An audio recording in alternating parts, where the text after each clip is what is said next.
Good morning. Oh, got a little hair up here on the camera. Okay. Uh, gee, I just wrote a journal. I guess I didn't feel quite up to, excuse me, facing the camera, but it seems like I'm going to face the camera anyway. So, hi there. Um, I had a really odd thing happen this morning, and I'll read the journal to you as well, but it was very strange. Um, as I pulled the computer out of hibernation, it started playing an audio, well, a file, but there was no program on to be doing that. There was no player of any kind. I looked, believe me. And actually, it was playing the audio from a video file. Now, was the computer doing this? Or was I hallucinating? Uh, Gee, you know, I don't take substances, okay? So my hallucinations are all natural. So for whatever reason, there was that strangeness. Um, and I think a really neat journal came out of it. So I guess I'm just going to read it to you. Here we go. It's from Saturday, January 15th, 2011. Oh, and it's the first journal of the day, and it's got to be my favorite day of all time because it's both a 13, which is the ascension frequency or number, and it's the day of Jaguar, which is like a shaman thing, and it's maybe the sign I was born under. Then again, maybe not, since being born at 4:30 in the morning, you can take your pick between the previous sign or the next one. So, whatever. It's called Very Odd Happening, Making Room for the Strange. The journals, some of them anyway, are getting a little more strange of late. There are odd little synchronicities, have been all along, that become more apparent lately. It's interesting. What may be the most interesting one yet, though, happened to me privately this morning.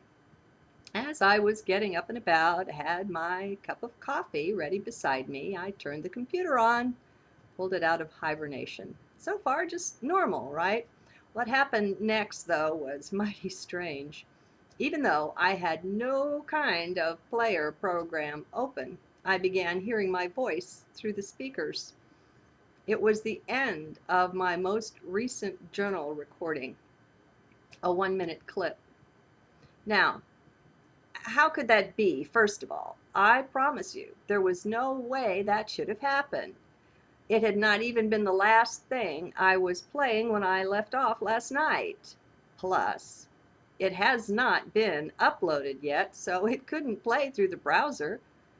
And that's if it was connected to the internet. It was not. So there's just no way. Spooky indeed. Well, I took it to be something higher self wanted to say to me, so I found the file with Explorer and played it again. Things that make you go, Just as an aside, you'll be able to hear the clip I'm talking about. It's the last minute or so of the next file that I'll upload today. You'll know which one. Very odd. Now, maybe there's a reasonable explanation. Maybe there's not. It doesn't matter to me. It's sufficiently strange to be notable. And mostly that's all higher self or source is trying to do, it seems to me, with such things, just to get our attention, pull it away from mind. That's all, just to make that link up. No big deal, just self communing with self. In my view, we should expect to be seeing more and more of such things as we go forward this year and onward. As the darkness is falling down around us everywhere, we are all rising up. We're doing this crazy, previously impossible thing. We're taking our bodies along with as we rise into higher state. What a trip. Are you game for it? If you are, then be glad to have the abnormal become the new normal for you right there in your life. Don't be so heavily questioning about such things. That's born of doubt and an over-skeptical mind. If you want to pick things apart, excuse me, have them make sense to the logical mind, well, good luck with that. I'm afraid, though, that just might move to invalidate your ticket for the big ride up ahead. It's not mind that needs to be in charge of your life going forward.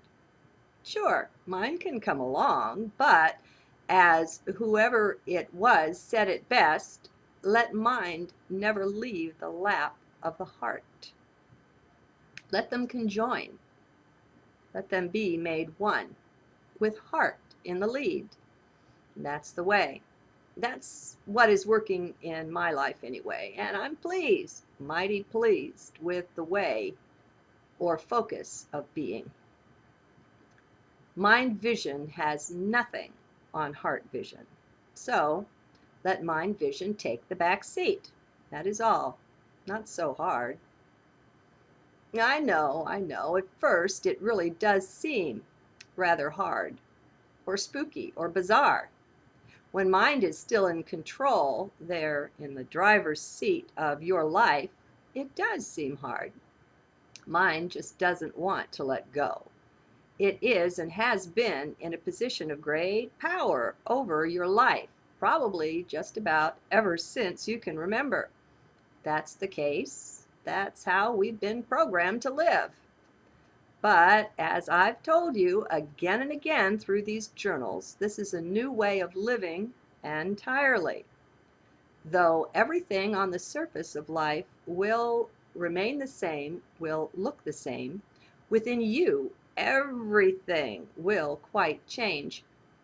Your world will go topsy-turvy for a time. Who knows, maybe forever. I don't know. For me, I got sort of used to it. One adjusts to constant change as the norm, and to heart as the new home. I find it quite a beautiful way of being myself. I hope and trust you will too. You've got to fire the mind, though, from its position of power over your life. You've got to stand up, take back control of your life. You've been too passive by far. It's time to quit that. Time to come out of hiding. Time to realize that mind is not you. Mind has just been acting for you as your agent in life. You've sent mind on ahead. You've taken the back seat. But under that contract, your freedoms are quite limited. They are limited by the mind. Well, you are so far and so much greater and richer than that. It's a shame in a way that we settled for this lousy contract, settled into this life based on beliefs, on thoughts, rather than be free to sample the whole world, the real world, that which truly is. It's a hard thing, though, to hear someone tell you that 98% or more of your beliefs are simply wrong. And it's not that 98% of somebody else's beliefs are right. It's just beliefs themselves that are wrong. It pulls the rug quite out from under you and your world. It turns everything upside down right away. That is, if you really hear, if you allow that to come in. Mind tries hard to keep it out, to not let it enter at all, or be held at arm's length and not really be considered seriously. Well, what did you expect? Mind is afraid. Can you see this? Can you see how, if you were mind and had been in this great position of power and control for all of these years, you might just object to being shoved aside in this way? Mind doesn't even want to consider that it could be wrong at all, much less that wrong. Surely you see this. I know you do. Now, Don't let mind rob you of your seeing here. Shove it aside. Take back control. This is truly your life, not the life of your mind. Consider, maybe it's time to take back ownership of your life from the mind. Maybe it's time to take a much closer look at how it operates. Time to get good at observing, at just quietly watching the operations of mind. It's very entertaining. I think if we look sharply at the world, we can see the results of letting mind run the ship, be in control. And it's a heck of a mess we've created there. Time to wake up from the dream. The dream that everything's just fine. If we just wait a little while, it'll fix itself up. Yeah, right. And most of us are right on time with this. We have been waking up, all right. The world has gotten so bad that it has roused us from our spiritual slumber. We're all sleepwalking, my friends, as long as we let mind run the show. We're not awake. We're not even really present in that case. Did you know that? Well, you can find out for yourself. You know the tune. Step down from the head and step into your heart. And that is all that it takes. Well, that and some keen observation skills, you'll discover. You need those too. And it's a really different thing from what you are used to. Previously, when told to observe, that meant to put the mind on alert. Mind would observe. That is not what is meant here. Leave mind behind. This observation takes place in and from the heart. This is something else that seems to pull the rug right out from under you. You don't even know how to observe? How could that be? What kind of a crazy new world is this that you're getting into, you wonder? Well, that's legitimate. But if you look closely at that, you will see it's just mind speaking up.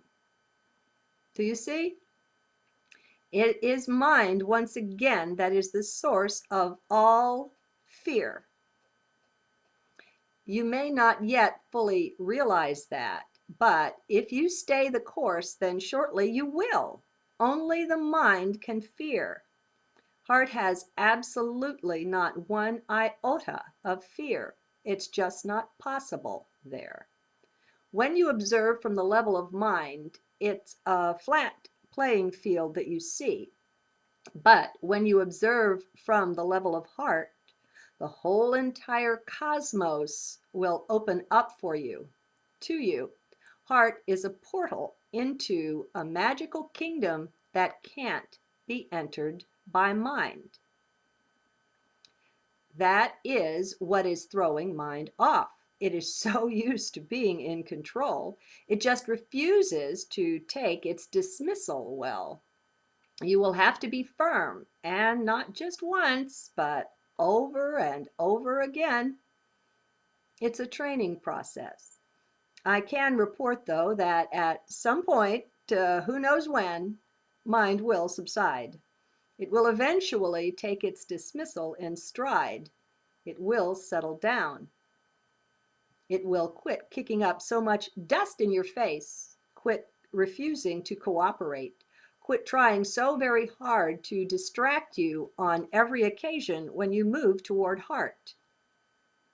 That's the good news in the midst of what appears to be chaos. You'll have to stand firm, though. Mind keeps it appearing as chaos, but then eventually, if you are determined and firm, mind gives up, settles in, settles down.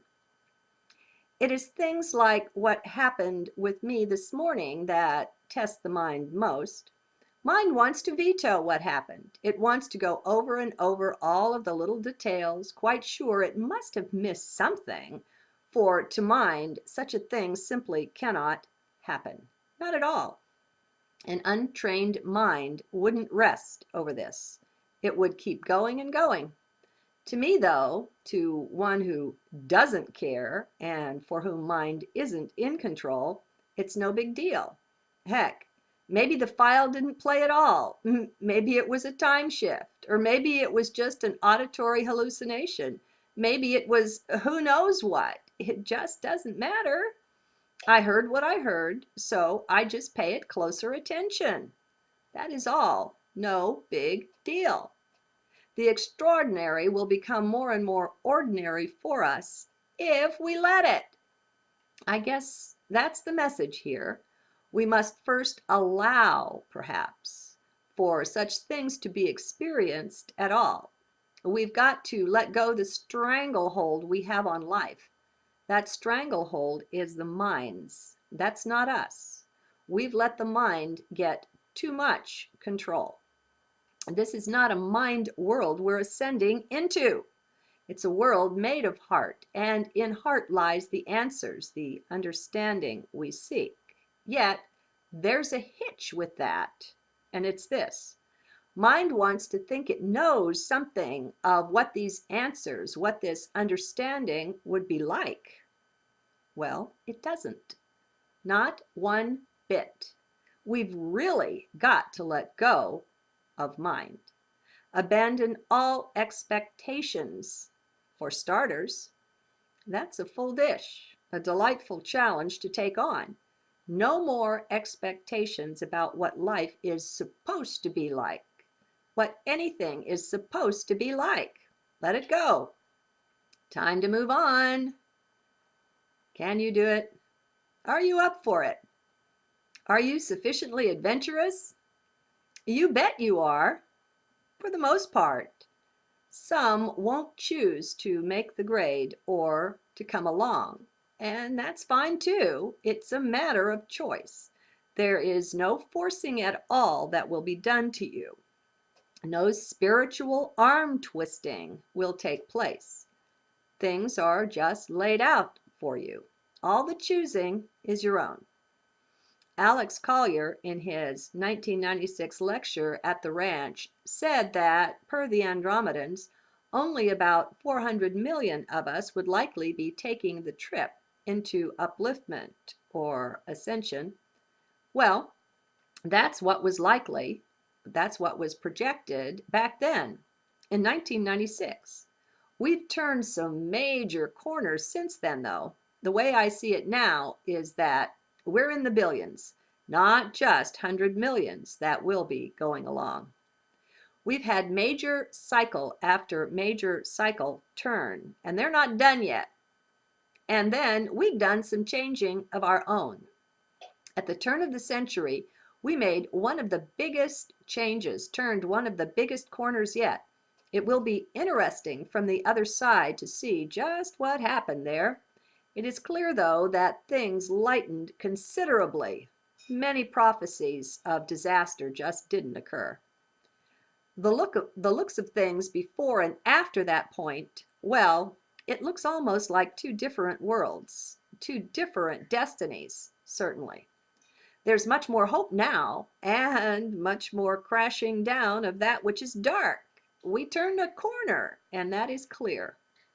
Then there was the major eviction of a whole lot of ET life from the planet and the solar system that occurred in or around 2003. That too made a big change. There was another lightening of the atmosphere around here. We're much less messed with in the days since that time. The radical and violent abductions aren't taking place so much. Now, for whatever reasons, these things we just can't see from our 3 or 4D perspective yet. Yet frequencies and vibrations keep rising higher and higher, which means things are getting lighter and lighter around here. And that's making things easier for us, my friends, easier to rise in frequency ourselves. I would add the new color and frequency that have been emanating from the black holes since 1994 in March, but that had happened before Alex made his 400 million person comment. So that was already considered in the mix. I still say things have adjusted mightily since then. And that's my take. So just consider this. If you want to go, then you can. You won't be taken along passively, though. You've got some work to do. You've got to work through the crap you're carrying around there in your energy field, which includes the subconscious and the unconscious. That must be addressed. It is being addressed already. Things are happening in your life that are bringing these things up for you, so you can get a look at what's there. Maybe decide if you want to hang on to whatever it is or let go. That's usually the choice. We've got to accept and work with this process, though. We've got to cooperate. It won't force us. Source is gentle overall. So just be willing to look at things, my friends, when they come up. Don't be so quick to medicate, to abdicate, to distract, or run away from them. See if you can make some space just to sit quietly with whatever it is. Just let it talk. Let it say its piece. That's all it's been trying to do all of this time, over all of these years. It'll go away if you just let it talk. Things just keep getting worse and worse for us because we simply won't listen. It seems any other way. Higher self moves in harsher ways to force our attention onto something, but we often just run away. We won't cooperate. So the ante goes up. Remember, Source will use a feather if we are sensitive to the feather. The 2x4 is reserved for harder cases, but that is always still our own choice. It is our higher self bringing these things about. We bring that on ourselves. You'll be amazed the day you really see this. You'll laugh so hard, you'll cry. You'll bust a gut. I've got gooseblesh just writing this now. This realization is available to all brave enough to take this ride into heart, out of the head way of living. That's no good anymore. Give it up. You're in charge. Take control. Good day. Good life.